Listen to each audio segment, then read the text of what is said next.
Hello friends, good morning. Welcome to our channel Target with Lallan Sharma.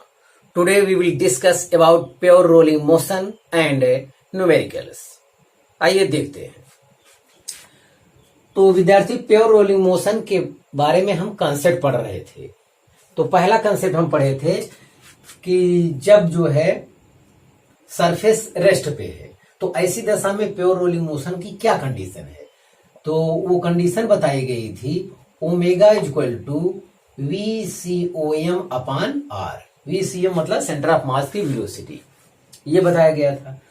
अब दूसरा condition बताया गया था कि जब प्योर रोलिंग मोशन की दूसरी कंडीशन जब जो है सेंटर ऑफ मास की वेलोसिटी और सरफेस की वेलोसिटी ये सेम डायरेक्शन में हो बताया गया था कि condition for pure rolling motion when surface is moving, surface motion कर रहा था लेकिन सेम डायरेक्शन में कर रहा था। ऐसी दशा में ओमेगा इक्वल टू तो VCOM minus V0 upon R, centre of mass की वेलोसिटी माइनस सरफेस की वेलोसिटी। जब सेम डायरेक्शन में था तो ये क्या था, अपोजिट डायरेक्शन में। तो ये कंडीशन बताया गया। VCOM के स्थान पे वे लिखा गया होगा लेकिन V है क्या, सेंटर ऑफ मास की वेलोसिटी। तो ये दो चीज आपको पहले बताई जा चुकी है। अब आज तीसरा देखेंगे, condition for pure rolling motion when surface is moving in opposite direction. मतलब जब जो है सरफेस और सेंटर ऑफ मास की वेलोसिटी क्या हो, अपोजिट डायरेक्शन में हो, तब क्या होगा। तो तब ध्यान दिया जाए।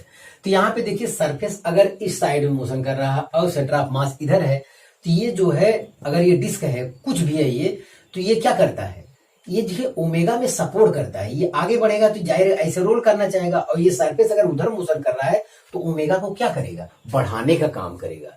इतना कंसेप्ट ध्यान देना चाहिए। और अगर सेम डायरेक्शन में है तो ये क्या काम करेगा, सेम डायरेक्शन में है तो भगवान कसम ये घटाने का काम करेगा। देखिए इधर ये भी मोशन कर, अगर इधर ये भी होता तो जाहिर है कि जब ये रोटेट करता तो ये इसका क्या करता, अपोजिशन करता। तो जाहिर है ओमेगा का मान कम आता, इसीलिए तो यहाँ पे VCOM minus V0 upon are है। कब, जब सेम डायरेक्शन में मोशन करता तब। अब की बार देखा जाए इस प्रॉब्लम में जो है, इस टाइप का प्रॉब्लम अब की बार सरफेस इस डायरेक्शन में है, सेंटर ऑफ मास की वेलोसिटी इस डायरेक्शन में है, यानी अपोजिट डायरेक्शन में है। तो अब देखते हैं क्या होता है, इसको प्रॉब्लम कैसे हल किया जाए। तो यहाँ पे लड़के पता नहीं वेक्टर समझते हैं कि नहीं, यहाँ पे हम थोड़ा देख लेते हैं। यहाँ VP वेक्टर हम निकालना चाहते हैं। तो VP वेक्टर जो बना है वो दो वेक्टर बना है। एक vector R omega I cap इधर है और एक वेक्टर VI कैप इधर है। मान लेते हैं दो वेक्टर है। अब इनको जोड़ना है तो जोड़ने का नियम ये है कि इस साइड वाले को पॉजिटिव लिया जाता है। ये डायरेक्शन उल्टा होने की वजह से इसका डायरेक्शन चेंज करके जोड़ देते हैं। तो इसका डायरेक्शन चेंज किए हैं, देखिए माइनस VI कैप, दोनों एक्स एक्सिस पे ही है। तो ये प्लस ये R omega I cap plus में रहेगा, ये प्लस माइनस VI कैप, इनको ऐड किए तो इस टाइप का चेहरा मिला। ये वेक्टर फॉर्म में जब मैग्नीट्यूड में रखेंगे तो ये आएगा। और सरफेस की वेलोसिटी मैग्नीट्यूड में हमको मालूम है V0, वो भी उस डायरेक्शन में है तो पॉजिटिव लिया भी जाएगा। अब आगे समझा जाए, relative velocity of point of contact is equal to 0। किसके लिए, प्योर रोलिंग मोशन के लिए। हाँ ये कंडीशन है। तो वेक्टर फॉर्म में क्या, VP इक्वल टू क्या है, VP है। तो मैग्नीट्यूड में भी क्या होंगे, इक्वल होंगे। तो मैग्नीट्यूड VP वेक्टर का मैग्नीट्यूड देखिए यहाँ पे लिखा R ओमेगा माइनस V, हम लोग निकाल चुके हैं। और VQ वेक्टर का मैग्नीट्यूड कितना है, V0 है। देखिए यहाँ पे रख दिए। अब V को उस तरफ ले गए तो R omega equal to V plus V0 हो गया। तो ओमेगा इक्वल टू क्या हो गया, V प्लस V0 अपान R। V क्या चीज है, सेंटर ऑफ मास की वेलोसिटी है। तो VCOM प्लस V0 अपान R। अब आपको यहाँ पे ध्यान देना चाहिए, देखिए यहाँ प्लस हो गया। अब ये तीसरी कंडीशन देखिए, condition for pure rolling motion when surface is moving in opposite direction. अगर सेंटर ऑफ मास की वेलोसिटी और सरफेस की वेलोसिटी अपोजिट डायरेक्शन में है तो ओमेगा की, तो इसकी क्या कंडीशन है प्योर रोलिंग मोशन के लिए। तो आप बताएंगे omega equal to VCOM plus surface की वेलोसिटी अपान R। देखिए प्लस में आ रहा है, यहाँ पे प्लस में आ रहा है, अपोजिट डायरेक्शन में होने की वजह से ओमेगा क्या कर रहा है, इंक्रीज कर रहा है। तो इंक्रीज कर रहा है तो देखिए प्लस कर देना। तो अब हम लोग इतना करने की जरूरत नहीं, डायरेक्ट इस फार्मूले से कोई भी प्रॉब्लम सॉल्व कर सकते हैं, क्योंकि हमने तो अब निकाल दिया कि प्लस कैसे आया, माइनस कैसे आया। यस, तो इस कंसेप्ट के बाद अब हम लोग जो है इस कंसेप्ट से रिलेटेड प्रॉब्लम को सॉल्व करेंगे। आइए देखते हैं पहला सवाल। Find omega of disc in condition of pure rolling motion. Radius 2 metre है। तो यहां देखा जाए, यहां पे एक वो पट्टा है, ये किसी पुली पर रोटेट कर रहा है, इस डायरेक्शन रोटेट कर रहा है, देखिए इस डायरेक्शन ये। तो सरफेस का मोशन 2 मीटर पर सेकेंड तो उधर हो गया। अब ये अगर डिस्क है या कुछ भी है, डिस्क है, ये 2 मीटर, ये डिस्क है, इसके सेंटर ऑफ मास की वेलोसिटी कितना है 10 मीटर पर सेकेंड। ये उधर जाएगा और पट्टा भी इसे उधर ले जा, उधर पट्टा भी मतलब सरफेस भी उधर ही मोशन कर रहा है। तो सेम डायरेक्शन मोशन होने की वजह से इसका ओमेगा क्या करता है, अवरोध करता है, ओमेगा कम आता है, ये कहने का मतलब था। लेकिन अब डेरिवेशन के माध्यम से इसको सॉल्व किया जाए इस प्रॉब्लम को, तो थोड़ा टाइम लगेगा। देखिए वी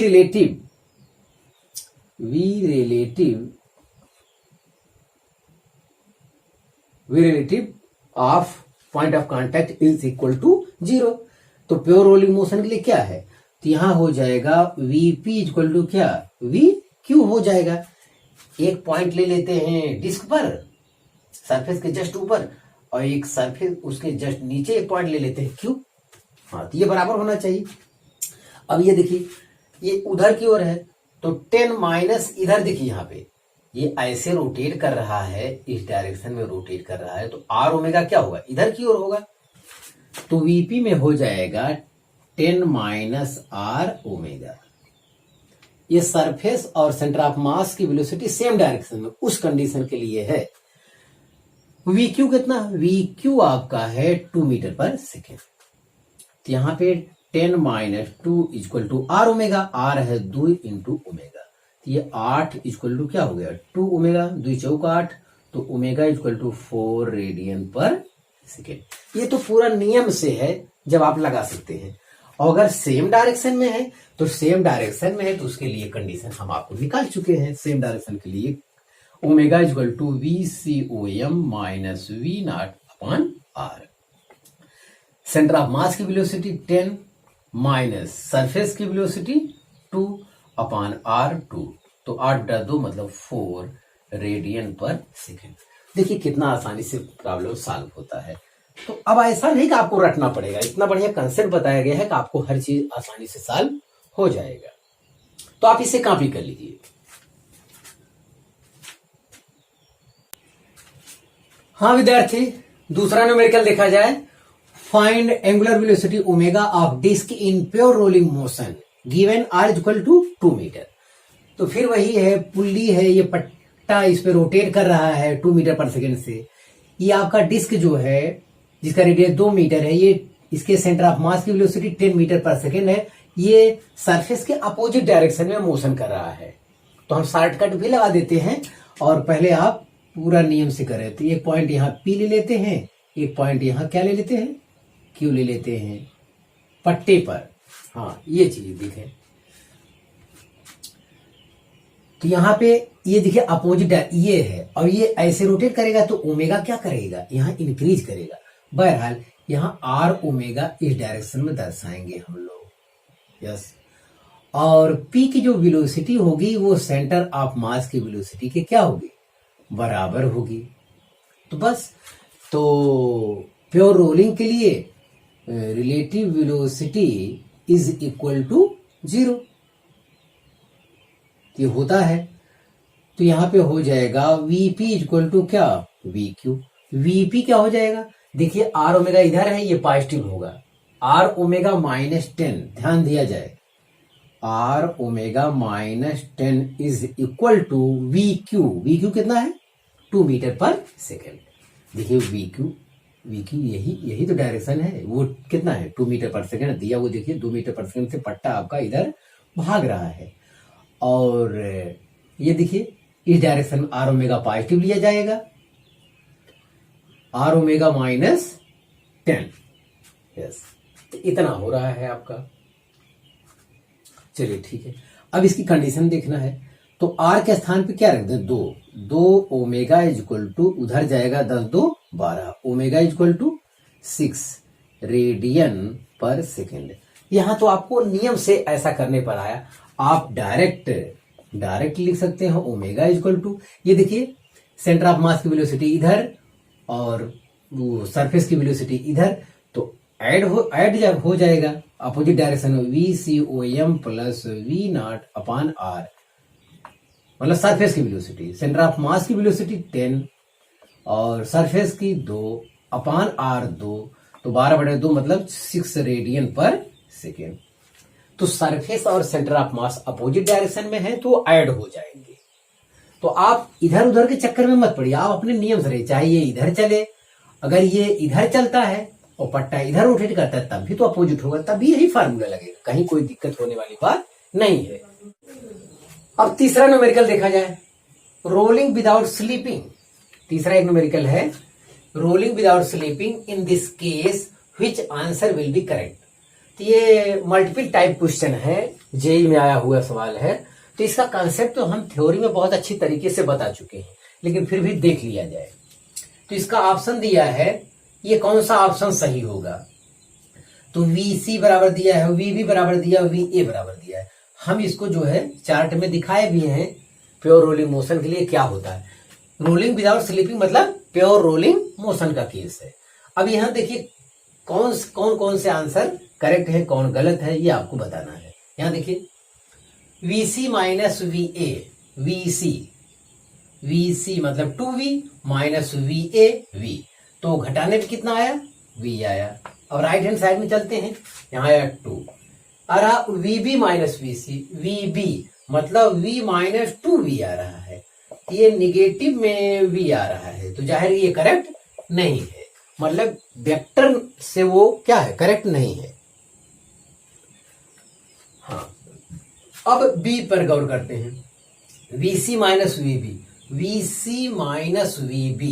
कितना आएगा, 2V माइनस V आया। आगे देखिए VB minus VB minus VA, तो V माइनस 0 बराबर V आया, तो मतलब B वाला आंसर क्या है आपका, करेक्ट है। अब C वाला देख लिया जाए, C वाला आंसर VC माइनस VA, तो 2V माइनस 0 आया। अब C वाला राइट हैंड साइड देखा जाए, 2 VB माइनस VC माड में है, तो V माइनस 2V है, यस, तो ये माड में है, तो ये हो जाएगा 2V बराबर, अगर यहां माइनस V आया लेकिन माड के बाहर आएगा तो 2V, मतलब ये आपका C भी करेक्ट है और D भी आपका क्या है, इनकरेक्ट है। ये देखा जाए यहां पे इतना हो रहा है, तो इसमें B और C आंसर आपका करेक्ट है। तो इसका कंसेप्ट हम बहुत पहले से बता चुके हैं, बढ़िया बताए थे, बशर्ते वेक्टर की बात जहां तक रही तो वो वेक्टर का कंसेप्ट भी आपको आना चाहिए, तो आप इसे कॉपी कर लीजिए। हाँ विद्यार्थी, अगला पॉइंट देखा जाए, friction in rolling motion. Rolling motion में फ्रिक्शन की क्या अहमियत है, इस पर ध्यान दिया जाए। तो पहला है ड्यूरिंग प्योर रोलिंग मोशन। मान लेते हैं प्योर रोलिंग मोशन हो रहा है तब क्या होगा, अगर प्योर रोलिंग मोशन हो रहा है तो उस दौरान फ्रिक्शन का क्या रोल है। तो अगर ये प्योर रोलिंग हो रहा है और यहां फ्रिक्शन है भी, तो क्या कर लेगा वो, तो अगर ये प्योर रोलिंग हो रहा है तो relative velocity of point of contact is equal to 0 होगा। देखिए relative velocity of point of contact is 0 होगा तब प्योर रोलिंग मोशन के दौरान in case of pure rolling on horizontal floor पर, तो नो रिक्वायरमेंट ऑफ फ्रिक्शन, तो friction की कोई आवश्यकता नहीं है। तो विद्यार्थी ध्यान दिया जाए, अगर कोई ऑब्जेक्ट प्योर रोलिंग मोशन कर रहा है तो फ्रिक्शन की कोई आवश्यकता नहीं है, हमारे पॉइंट ऑफ कांटेक्ट को फ्रिक्शन की कोई आवश्यकता नहीं है, रहे तो न रहे तो कोई फर्क पड़ने वाला नहीं है। हाँ, अगर प्योर रोलिंग मोशन हो रहा है तब की बात है, मतलब इस समय प्योर रोलिंग मोशन से वो कर रहा है तो फ्रिक्शन की कोई आवश्यकता नहीं है, नो रिक्वायरमेंट ऑफ फ्रिक्शन की कोई आवश्यकता नहीं है। ध्यान दिया जाए इस कंसेप्ट पे, क्योंकि रिलेटिव मोशन हमेशा क्या होगा, ये जीरो होगा पॉइंट ऑफ कांटेक्ट की। और यही प्योर रोलिंग मोशन की कंडीशन है, और यहां फ्रिक्शन से कोई लेना देना नहीं है। तो इस प्योर रोलिंग मोशन के दौरान फ्रिक्शन की हमें कोई आवश्यकता नहीं है, ये आपकी जानकारी में होना चाहिए। चलिए अगले पॉइंट का अध्ययन करते हैं। To start rolling motion, to start rolling motion. तो अब की बार देखिए म्यू इक्वल टू 0, ये स्मूथ है, एक सरफेस है, ये पूरी तरह स्मूथ है, चिकना है। अगर ये चिकना है, एकदम चिकना है, हाँ, तो ये डिस्क है, आप मान लीजिए इसका ओमेगा 0 है, ओमेगा क्या है, 0 है। तो हम किसी डिस्क को ऐसे फेंक दिए, तो ये एकदम चिकना सरफेस होने की वजह से इसके सेंटर ऑफ मास की वेलोसिटी क्या है, v0 है। तो एकदम चिकना सरफेस होने की वजह से ये आगे बढ़ जाएगा। कुछ समय बाद भी हम देखेंगे कि सेंटर ऑफ मास की वेलोसिटी क्या है, v है। ये रोटेट नहीं करेगा, चिकना सरफेस होने की वजह से ये रोटेट नहीं करेगा।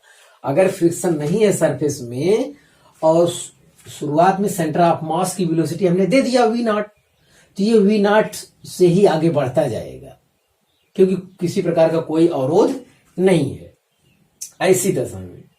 हाँ, तो देखिए यहां भी ओमेगा 0, तो अब भी ओमेगा 0 है, यहां स्टार्ट नहीं कर पाएगा। देखिए in this case rolling can never occur, that is a sliding motion. मतलब रोलिंग कभी स्टार्ट ही नहीं कर पाएगा, ये केवल स्लाइड करेगा, सरकते हुए आगे बढ़ेगा। कब, जब सरफेस चिकना है, इनिशियल वेलोसिटी हमने ऐसे दे दिया तब। ध्यान दे, टू स्टार्ट रोलिंग मोशन, तो यहां पे रोलिंग मोशन स्टार्ट नहीं हो पाएगा। अब आगे देखते हैं। अब की बार जो सरफेस रफ है, सरफेस क्या है, रफ है, मतलब जमीन में फ्रिक्शन है। फिर वही केस, फिर वही यही वाला केस फिर भी है, ओमेगा इनिशियल क्या है, 0 है। अब हमने ऐसे फेंक दिया, उसका सेंटर ऑफ मास की वेलोसिटी क्या है, v0 है। लेकिन अब की बार जो है सरफेस हमारा रफ है, रफ है, तो जाहिर है कि friction opposes relative motion, friction relative motion का क्या करता है, विरोध करता है। तो रिलेटिव मोशन आगे की ओर होगा v0, तो इसके अपोजिट डायरेक्शन में क्या करेगा, फ्रिक्शन लग जाएगा। अब फ्रिक्शन क्या करेगा, फ्रिक्शन इसे रोटेट करने में, जबकि इनिशियल एंगुलर वेलोसिटी क्या है, 0 है, लेकिन फ्रिक्शन यहाँ पे टार्क बनाने लगेगा। ये टार्क जो है इसे रोटेट करने में हेल्प करेगा। क्या करेगा, हेल्प करेगा। तो अब ये फ्रिक्शन क्या कर रहा है, फ्रिक्शन यहाँ ओमेगा इंक्रीज करेगा और सेंटर ऑफ मास की वेलोसिटी को क्या करेगा, डिक्रीज करेगा। यही आपको सोचना है। तो अब धीरे धीरे ओमेगा 0 था इनिशियल में, अब धीरे धीरे ओमेगा बढ़ेगा और v0 घटेगा। आफ्टर सम टाइम, कुछ समय बाद ये प्योर रोलिंग के कंडीशन में आ जाता है, तुरंत नहीं, कुछ समय बाद आ जाएगा। अब धीरे धीरे ओमेगा बढ़ेगा और v0 घटेगा। तो एक केस बाद में ऐसा आ जाएगा, ओमेगा इक्वल टू क्या, v/r हो जाएगा। देखिए v0 यहाँ वेग ज्यादा था, ये क्या हो गया, कम हो गया। तो यहाँ पे ये जान लीजिए कि v0 is greater than v। हाँ, ये चीज भी यहां जान लीजिए। तो v0 ज्यादा था, अब घटकर क्या होगा, कम। इसका मतलब ओमेगा बढ़ गया होगा। जब ओमेगा बढ़ गया होगा, तो जैसे यहां का वेलोसिटी v हो गया है v0 से घटकर, तो यहां भी v हो जाएगा। तो r ओमेगा अपोजिट डायरेक्शन में। तो ये प्योर रोलिंग का केस हो गया। यहां देखिए क्या कह रहा है, प्योर रोलिंग। कुछ समय बाद प्योर रोलिंग में आ जाएगा, जबकि फ्रिक्शन है, फिर भी प्योर रोलिंग में आ गया। हाँ, तो ये देखिए इस दशा में अब क्या होगा, after this point P Fr equal to 0, that is no requirement of friction. देखिए बहुत ध्यान से समझ लीजिए कि फ्रिक्शन था आपकी बार सरफेस में, तो शुरू में उसका क्या था, केवल उसके पास सेंटर ऑफ मास की वेलोसिटी थी। लेकिन फ्रिक्शन की वजह से एंगुलर वेलोसिटी उसमें आने लगा और सेंटर ऑफ मास की वेलोसिटी डिक्रीज करने लगा। और कुछ समय बाद जो है हम देख रहे हैं कि v इक्वल टू हो गया r ओमेगा, मतलब प्योर रोलिंग का केस हो गया। जब प्योर रोलिंग का केस हो गया, तो प्योर रोलिंग के केस में पॉइंट ऑफ कांटेक्ट को फ्रिक्शन की कोई आवश्यकता नहीं होती है, कोई आवश्यकता ही नहीं होती, फ्रिक्शन रहे या न रहे। जबकि फ्रिक्शन है लेकिन हमें कोई आवश्यकता नहीं है। तो after this point Fr equal to 0, no requirement of friction, friction की कोई आवश्यकता नहीं होती। एक चीज ध्यान देना, अब यहाँ प्योर रोलिंग हो गया, यहाँ हो गया प्योर रोलिंग। प्योर रोलिंग में लाने के लिए फ्रिक्शन की क्या होती है, आवश्यकता होती है। प्योर रोलिंग में लाने के लिए फ्रिक्शन की आवश्यकता होती है। प्योर रोलिंग कहिए या रोलिंग, अरे पहले रोलिंग आएगा तब तो प्योर रोलिंग होगा, चाहे रोलिंग कहें या प्योर रोलिंग कहें, दोनों बात करेक्ट है। रोलिंग को में लाने के लिए या प्योर रोलिंग में लाने के लिए हमें फ्रिक्शन की आवश्यकता होती है, लेकिन जब एक बार प्योर रोलिंग में आ गया तब हमें फ्रिक्शन की कोई आवश्यकता नहीं होती है। अब यहां के बाद इस डिस्क को कभी भी आगे चलकर फ्रिक्शन की कोई आवश्यकता नहीं है। पॉइंट ऑफ कांटेक्ट को फ्रिक्शन नहीं चाहिए। कब? जब प्योर रोलिंग चालू हो गया तब। During pure rolling motion, pure rolling motion के दौरान हमें पॉइंट ऑफ कांटेक्ट को फ्रिक्शन की कोई आवश्यकता नहीं है, ध्यान दिया जाए। तो यही बात हमें आपको समझाना था, तो आप इसे कॉपी कर लीजिए। हाँ फ्रेंड्स, अगला पॉइंट देखा जाए, तीसरा point, friction in rolling motion में हम लोग तीसरा पॉइंट अब अध्ययन करेंगे। तो यहां पे देखा जाए अभी फ्रिक्शन का कॉन्सेप्ट पूरा समाप्त नहीं हुआ। फ्रिक्शन की क्या भूमिका है टोटल आपको कवर कर रहे हैं ताकि कहीं कोई दिक्कत ना हो, ध्यान दे। अब कह रहा है, देखिए एक लाइन देखिए, इन absence of friction rolling motion can not begin. मतलब फ्रिक्शन की अनुपस्थिति में रोलिंग मोशन स्टार्ट नहीं हो सकता, ये आपकी जानकारी में होना चाहिए। अगर फ्रिक्शन है नहीं तो रोलिंग मोशन स्टार्ट नहीं हो सकता। हाँ, during pure rolling motion no requirement of friction, तो ये कंफर्म है, ध्यान दें। अब यहां एक केस ये देखा जाए कि ये जैसे आपका ट्रैक्टर बरसात के दिन में खेत में कभी कभी होता है, पानी वाले खेत में ट्रैक्टर जो है स्लीप करने लगता है बहुत तेजी से स्लीप करने लगता है। v = 0, मतलब इसका सेंटर ऑफ मास की वेलोसिटी क्या है, 0। मतलब ट्रैक्टर आगे बिल्कुल बढ़ता ही नहीं है, बिल्कुल नहीं बढ़ता, अपने ही स्थान पर रोटेट करता है। तो ये चीज अगर गांव वाले हैं आप तो कभी देखे जरूर होंगे, ध्यान दिया जाए। तो ये ट्रैक्टर, अब देखिए यहाँ क्या है, स्मूथ है, म्यू = 0, मतलब ये स्मूथ हो गया। अब बिल्कुल इसे फ्रिक्शन मिल ही नहीं रहा, ये आगे बिल्कुल बढ़ने वाला नहीं है। v 0 है, ये ओमेगा से केवल रोटेट कर रहा है, तो यहाँ पे आर ओमेगा, यहाँ पे आर ओमेगा, यहाँ पे आर ओमेगा, यहाँ पे आर ओमेगा, v 0। और फ्रिक्शन 0 है तो रोलिंग मोशन स्टार्ट हो ही नहीं सकता। तो इसीलिए कहा in absence of friction rolling motion can not begin. जब रोलिंग मोशन नहीं स्टार्ट हो सकता तो प्योर रोलिंग मोशन का कोई प्रश्न ही नहीं उठता है, ध्यान दिया जाए। तो इस केस में क्या होगा, देखिए शुरुआत में सेंटर ऑफ मास की वेलोसिटी क्या है, 0 है। अगर 0 है और सरफेस क्या है, चिकना है, तो ऐसी दशा में रोलिंग मोशन स्टार्ट ही नहीं हो सकता। जब रोलिंग मोशन नहीं होगा तो प्योर रोलिंग मोशन भी नहीं आएगा। देखिए क्या लिखा है, it will rotate at its own position. ये अपनी पोजीशन पर ही क्या करने लगेगा, रोटेट करता रहेगा हमेशा, ये आगे बढ़ने वाला नहीं है। तो ये कंसेप्ट आप समझ चुके हैं। अब दूसरा देखा जाए, अब वही आप समझिए, ट्रैक्टर खेत में, गीले खेत में, पानी वाले खेत में फंसा हुआ है। अब यहां से अब भी फंसा हुआ था, लेकिन अब क्या किया जाए, चौथा पॉइंट भी कंसेप्ट समझ लिया जाए।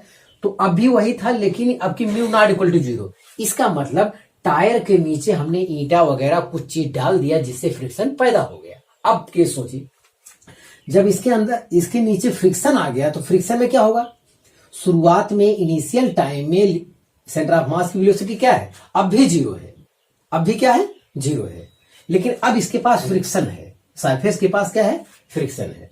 हाँ, तो ऐसी दशा में ये देखिए, ये इधर की ओर रोटेट करेगा, तो इधर की ओर रोटेट करेगा तो फ्रिक्शन अपोजेज रिलेटिव मोशन, तो इधर की ओर जाना चाहेगा तो फ्रिक्शन जो है उल्टे डायरेक्शन में कार्य करेगा या फार इधर की ओर।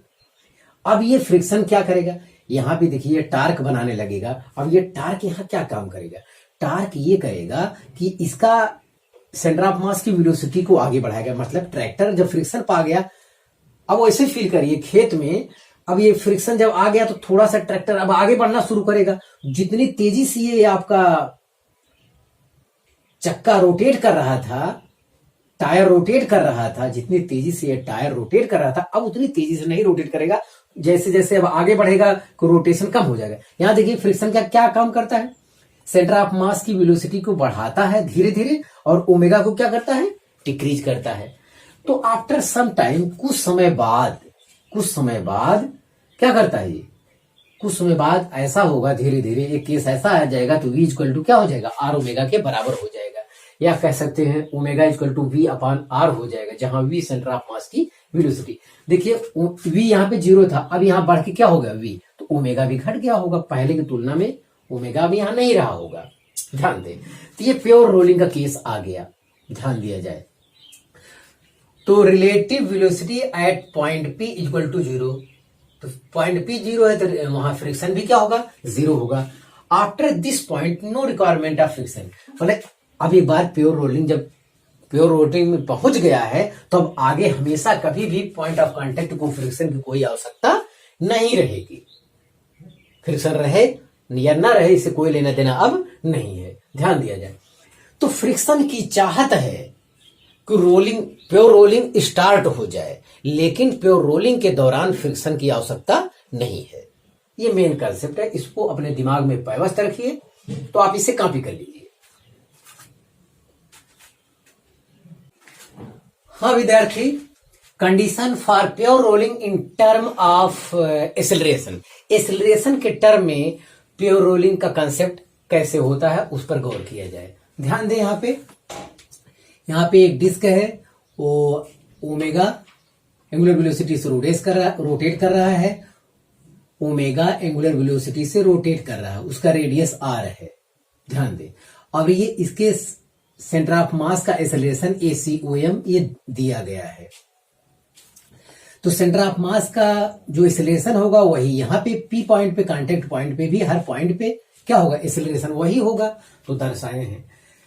लेकिन एक्सेलरेशन जो है, एक तो ये हो गया, एक यहाँ टेंजेंटियल एक्सेलरेशन होगा, जब ये ऐसे रोटेट कर रहा था, एक टेंजेंटियल एक्सेलरेशन, और एक कौन एक्सेलरेशन होता है, सेंट्राइपेटल एक्सेलरेशन, या इसे रेडियल एक्सेलरेशन भी कहा जाता है, ध्यान दें। और tangential acceleration AT equal to R alpha होता है, AC equal to R omega square होता है, AC या AR रेडियल एक्सेलरेशन भी कहा जाता है। तो ये कॉन्सेप्ट आपकी जानकारी में होना चाहिए। इसमें सबसे बड़ी बात है कि प्योर रोलिंग मोशन में नेट एक्सेलरेशन पॉइंट P पे 0 नहीं होगा, जबकि नेट वेलोसिटी 0 होता था, लेकिन यहां नहीं होगा। क्यों नहीं होगा, क्योंकि जब देखिए इन pure rolling motion the net acceleration at point P is not 0, zero नहीं होगा, 0 नहीं हुआ क्योंकि ये दोनों बराबर हो जाएंगे तो कैंसिल हो जाएगा। लेकिन जो अंदर की ओर सेंट्राइपेटल एक्सेलरेशन वर्क कर रहा है वो हमेशा लगता रहेगा, उसी सेंट्राइपेटल एक्सेलरेशन की वजह से तो ये पॉइंट P ऊपर उठेगा और दूसरा पॉइंट जो है पॉइंट ऑफ कांटेक्ट पे आ जाएगा, तो ये चीज आगे बढ़ता रहेगा, तभी तो ये आगे बढ़ पाएगा। अगर AC 0 हो जाएगा तो सब खत्म। ध्यान दें, that is equal to AC। देखिए क्या है, in pure rolling motion the net acceleration at point P is not 0, that is equal to क्या, AC मतलब सेंट्राइपेटल और रेडियल एक्सेलरेशन। तो यहां पे 0 नहीं होता, बल्कि क्या, सेंट्राइपेटल एक्सेलरेशन के इक्वल होता है। हाँ ध्यान दिया जाए, but tangential acceleration is 0। Pure rolling motion के दौरान टेंजेंटियल एक्सेलरेशन क्या होता है, 0 होता है। देखिए AC टेंजेंटियल एक्सेलरेशन 0 होगा तभी प्योर रोलिंग का कंसेप्ट होगा। तो AC आपके मार्ग में बाधक नहीं है, बल्कि AC क्या करता है, ये आगे इसे पॉइंट को ऊपर की ओर बढ़ाता है, मतलब रोटेट करता है, आगे जाएगा। हाँ, तो एक्सेलरेशन वाले कंसेप्ट में टेंजेंटियल एक्सेलरेशन 0 होता है तो उसका हम लाभ उठाएंगे। प्योर रोलिंग मोशन में टेंजेंटियल एक्सेलरेशन क्या होता है, 0 होता है। तो 0 होता है तो इसका मतलब ये बराबर ये होगा तभी 0 होगा, तभी ये कैंसिल हो गए, तो बराबर कर लेते हैं। AT इक्वल टू ACOM, जो सेंटर ऑफ मास का एक्सेलरेशन होगा वो ये होगा, बराबर कर लिए। AT equal to R alpha बराबर ACOM, तो alpha equal to ACOM upon R आया, ACOM अपान आर आया। ये condition, this is the condition for pure rolling motion in term of acceleration. तो देखिए जब वहां पे देखिए ओमेगा था तो यहां क्या था, VCOM। जब यहां वेलोसिटी था, एंगुलर वेलोसिटी, तो यहां लीनियर वेलोसिटी था, मतलब सेंटर ऑफ मास की वेलोसिटी अपॉन आर थी। यहाँ एक्सेलरेशन है तो यहाँ भी क्या है, एंगुलर एक्सेलरेशन है। यहाँ एंगुलर रहेगा तो यहाँ लीनियर रहेगा, ये चीज आपको ध्यान देना है। तो ये एक्सेलरेशन के टर्म में है, एंगुलर एक्सेलरेशन बराबर सेंटर ऑफ मास का एक्सेलरेशन अपॉन रेडियस, ये चीज यहाँ पे रहेगा। ये तो तब के लिए है जब हमारा सरफेस मोशन ना कर रहा हो, अर्थ के लिए। अगर सरफेस भी मोशन करने लगेगा तब क्या होगा, जब सरफेस का भी अपना एक्सेलरेशन होगा तब प्रॉब्लम कैसे सॉल्व करेंगे, तब प्योर रोलिंग का क्या कंडीशन होगा एक्सेलरेशन के टर्म में, उसको इस न्यूमेरिकल की सहायता से हम लोग समझ लेते हैं, देखते हैं। तो यहां देखा जाए, तो यहाँ पे एक आपका समझिए ट्रेन का डिब्बा है, कुछ है, ये ए नॉट एक्सेलरेशन से मोशन कर रहा है। अब ये जो है हमारा रिंग या डिस्क जो है एसी एक्सेलरेशन से आगे बढ़ रहा है, ठीक है। प्योर रोलिंग का कंडीशन हमको जानना है, तो हम पूरा डेरिवेशन करके ये पॉइंट पी मान ले रहे हैं, यहाँ पे पॉइंट क्यू मान ले रहे हैं, ध्यान दिया जाए। तो इसका भी पी का एक्सेलरेशन सेंटर ऑफ मास के एक्सेलरेशन के क्या होगा, बराबर होगा। अब जबकि इधर की ओर क्या कार्य करेगा, इधर की ओर टेंजेंटियल एक्सेलरेशन होगा। जब सेंटर ऑफ मास का एक्सेलरेशन एसी इधर है तो टेंजेंटियल एक्सेलरेशन उसके अपोजिट डायरेक्शन में होगा, यस।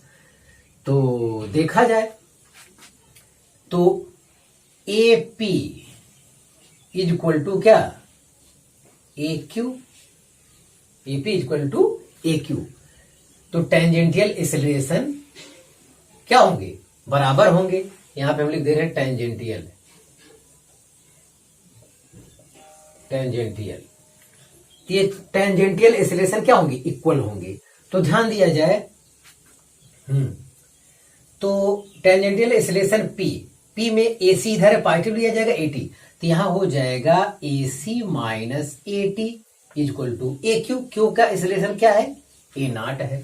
अब देखा जाए एसी, एसी तो सेंटर ऑफ मास का एक्सेलरेशन है, इसे हम बदल नहीं सकते। एटी, हम एटी इज इक्वल टू क्या होता है, आर अल्फा, ये हो गया R alpha is equal to A naught. हमको यहां भी देखना, इसके आधार पे A C minus A naught is equal to क्या, आर अल्फा। तो यहां रिलेशन के आधार पे ऑप्शन बी इज करेक्ट, बशर्ते अब यहां से एक चीज और आपको ध्यान देना चाहिए, यहां से कंडीशन एक लिख लेना चाहिए, यहां दूसरा कंडीशन लिखना चाहिए, अल्फा इज इक्वल टू, देखिए यहां पे, यहां से अगर ये कंडीशन हम डेरिवेशन करना चाहें, इसका सवाल लगाना चाहें, तो अल्फा इज इक्वल टू हो जाएगा A C minus A naught upon क्या, आर। और ए सी क्या है, ए सी आपका है acceleration of centre of mass, A C O M minus A naught upon R. तो ये समझ लीजिए मैंने डेरिवेशन किया है। अब जब दोनों मूव कर रहा हूं, हाँ, जब सरफेस का एक्सेलरेशन दिया हो तब जो है डायरेक्ट आप प्रॉब्लम कैसे सॉल्व कर सकते हैं, सेंटर ऑफ मास का एक्सेलरेशन माइनस सरफेस का acceleration A naught upon R, ये होगा।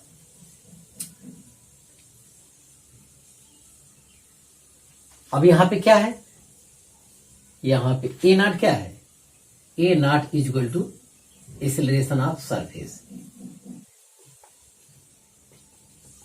Acceleration of surface. हाँ देखिए बहुत सुंदर आ गया विद्यार्थी। अब देखिए यही सवाल डायरेक्ट इस फार्मूले से आप निकाल सकते, सेंटर ऑफ मास का एक्सेलरेशन माइनस सरफेस का एक्सेलरेशन अपॉन आर, तब भी आपका काम हो जाता। हाँ यहां भी वही कॉन्सेप्ट आएगा, यहां भी देखिए ये दोनों क्या है, एक ही डायरेक्शन में है तब होगा, अगर ये इधर होगा तो यहां भी क्या हो जाएगा, ऐड हो जाएगा। मतलब जो आप कॉन्सेप्ट वेलोसिटी वाला जानते हैं प्योर रोलिंग मोशन के लिए, 100% वही कंसेप्ट एक्सेलरेशन के लिए निकाल सकते हैं। केवल इतना ही अंतर है कि नेट एक्सेलरेशन जो है प्योर रोलिंग मोशन में जीरो नहीं होता, वो सेंट्राइपेटल एक्सेलरेशन के बराबर होता है, जबकि वेलोसिटी में नेट रिलेटिव वेलोसिटी क्या होता है, वहां जीरो होता है। इतना है, बाकी सेम कंडीशन सब कुछ है, निकालने का ढंग आपके पास है, तो आप इसे कॉपी कर लीजिए। हाँ विद्यार्थी, आज बस इतना ही। आप मेहनत से पढ़ाई करते रहें। All the very best.